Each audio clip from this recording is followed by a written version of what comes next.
What's up everyone, welcome to this video. In this video I will show you how to fix your Redmi cell phone which is not turning on. So to fix this issue, first of all plug in your charger for at least 10 minutes, and after 10 minutes try force restarting your cell phone.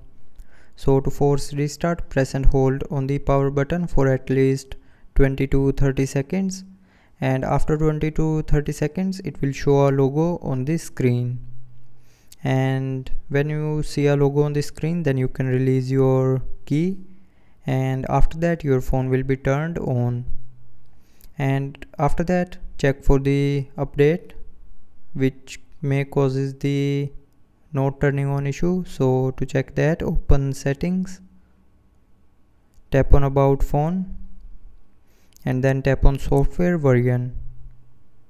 Now from here check if your phone's software is updated to the latest version or not. So if your phone's software is not up to date, then update the software, and after updating the software it will help you to fix the not turning on issue. So that's how you can fix if your Redmi cell phone is not turning on. So I hope you liked the video. Thanks for watching.